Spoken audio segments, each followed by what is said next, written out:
Good morning, students. Today we will be seeing about the topic electric field for the CBSE Physics Standard 12. So this will be our first class, and I invite all of the students who is seeing this video to enjoy this video as small hints to boost you in the examination to score very high score. So just subscribe this channel and just watch it out. We will be putting on this continuously, and I hope and you will understand the basic concept of physics of class 12, who is facing the CBSE examination as well as the JEE and NEET or any other competition examination also. This will help in short. So let's move forward. We'll see the first topic, electric field. So electrostatic force that's acting on two charged particles or bodies, even though without any direct contact between them. So how does this happen? Let us consider one of the charge at the point O, and this charge Q, if you see it, it's having around it some positive symbols. Positive, positive, positive. That means there's some charge. So this charge we'll call it as source charge. So let's consider a charged body which is carrying a positive charge Q. It's placed at a point O. It is assumed that the charge Q produces an electrical environment. So you can see around it there are many positive symbols. So this charged particle Q has many which is charged and electrical environment. So this electrical environment will be positive. So it is assumed that the charge Q produces an electrical environment in the surrounding space called electric field. Now we want to test this charged particles, whether it's having a charge or not. So we'll keep a test charge along with it. Along with it, we'll keep a test charge. Now there are two charged particles. One is the first one is the source charge because it is situated in the same place. Now we are going to test whether this particular charge body, is having any of the charges, these positive symbols. So we are placing a test charge. So we do not know what is the charge around it. So we want to test whether this source charge is having a charged particle. So when we bring this test charge near to the source charge, what happens means either it will be attracted inward or it will be sent outward. Either the force of attraction will be inside or the force of attraction will be towards outside in this manner. So what happens means this test charge moves from the outside. So a force is being created. This shows that there's a force between the source charge and the test charge. The test charge moves from the, so when we bring this test charge to the source charge, either of the action will be taking place. There will be a force which is exaggerated from the source charge to push the test charge outside in this direction. If a force F is exerted on the test charge, then we say that an electric field E exists at the point P. Then we say that an electric field is existing at the point P, this particular point. That's this point. Now let's go to a very common example to understand what it is. For example, you take a cup of tea which is very hot. So the outer cup of the tea will be also very hot. So that the cup is emitting some hot particles outside. In the meantime, so you bring the hand near to the cup of hot tea. So when it comes near to the cup of hot tea, the hand feels the heat of the tea. So what happens? Immediately the hand is being moves in reverse direction. This shows that these two external bodies will act together, but they are in static condition, but the heat is transferred from one place to the next place, showing that there is a heat transfer here. The same is the principle for the electric charge. When a static body which is containing some charge is to be tested, we need to have a test charge. So when we bring the test charge near to the source charge, automatically the test charge will be moved in any one of the direction. And this shows that there's a charge in the source charge. Theoretically, electric field extends up to infinity, but practically it is limited to a certain distance. So electric field can go to maximum by theoretical, but in practical, to man's finding, it's limited to a certain distance. But electric field is not a new concept. It has been designed by before the creation of the earth itself. So whatever is existing in nature, it's been put in theoretical work. Then it's been brought up in mathematical modeling, and then it's been put as practical.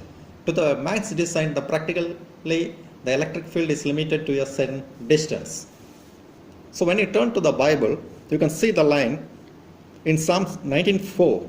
Their line is gone out throughout all the earth. So this line indicates here as electric line, electric field, which is going through all the earth. And also you can see in Ezekiel 1:27, and I saw as the color of amber. So amber is nothing but a material which has static electricity. So this amber is existing very far before the finding in theoretical and practical which we are studying now. So electric field is a region of space around a charge or a system of charges within which other charged particles experience electrostatic force. So electric field strength or electric field intensity or electric field all denotes the same. You can see here electric field due to positive charge is always away from it. So electric field due to negative charge is always towards it. So the electric field which is having a negative charge will attract a positive charge which is coming to us. Now let's go to see out a small formula which we can derive from it. So E is the electric field. So what is the strength inside the electric field? That means how many charges are inside that particular electric field. So if you want to find that, you have to use electric field is equal to F divided by Q, where F stands for force and Q stands for the number of charges. Or you can write it E vector is equal to F vector divided by source charge, that is Q0. So when you expand this F and derive it, you get a formula E vector is equal to 1 by 4 pi epsilon 0 into Q divided by R square into R vector. So the formula can be very much reduced. Electric force is equal to charge into electric field. So if you want to find out the electric force, you can use electric force is equal to charge into electric field. That is the same formula, E is equal to F by Q0 is equal to, it's been again derived, F is equal to Q0 into E. So from this we can find out the electric field. Or if you want to find the electric force or number of, what is the source charge, how much charge it is having. All these things we can find out by this small formula, F is equal to Q0 E. So by heart this, F is equal to Q0 into E. So always between two charges, there will be a electric field between them. It will be in either direction, either towards it or away from it. Now we will see about how to derive a unit and its dimension. So you know the electric field is equal to force divided by charge. E is equal to F divided by Q0, that is source charge. So for the F, you have the dimension m, L, t to the power minus 2. And for the charge, you have it C, that is coulomb. M indicates here mass, L length, and T time. So now we will expand this coulomb as A into T. So m, L, T minus 2 divided by A into T is equal to, so this T and this T, you can take this T to the top and make it as T to the power minus 3. So m, L, T to the power minus 3, A to the power minus 1. This A also when it comes up, it is minus 1. So this will be the final dimension for electric field. So the dimension of the electric field is m, L, T to the power minus 3, A to the power minus 1. So finally we will see about the key points which will be useful for you to in the one mark answers as well as for your competitive examinations. So it is a vector quantity. Its direction is the same as the force experienced by the positive charge. Electric field due to the positive charge is always away from it, while the negative charge is always towards it. Its unit is newtons per coulomb. Its dimension formula is mL t to the power minus 3 a to the power minus 1. Charged particles in electric field always experiences a force, either it is at rest or in motion. So we will see a small problem for calculating the electric field strength. So calculate the electric field strength required to just support a water drop of mass 10 to the power minus 3 kg and having charge 1.6 into 10 to the power minus 19. So first we will see what is in that question. Calculate the electric field strength required to just support a water drop of mass 10 to the power minus 3 kg. So the mass is 10 to the power minus 3 kg and it's having a charge 1.6 into 10 to the power minus 19 coulomb. So the charge is Q is equal to 1.6 into 10 to the power minus 19 coulomb. So let E be the strength of the electric field required to just support the water drop. So E is the strength of the electric field or electric field intensity or electric field strength or simply we call it as electric field. So force on the water drop due to the electric field is equal to weight of the water drop. So we have the formula Q is E is equal to mg. Mg is the force F. F is equal to mg. So m is the mass and g is the gravity.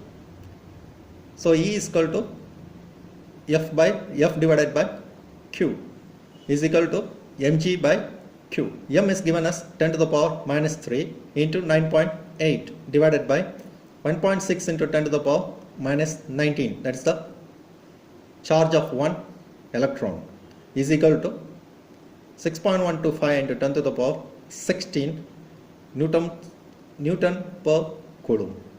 So you get 6.125 into 10 to the power 16 newtons per coulomb.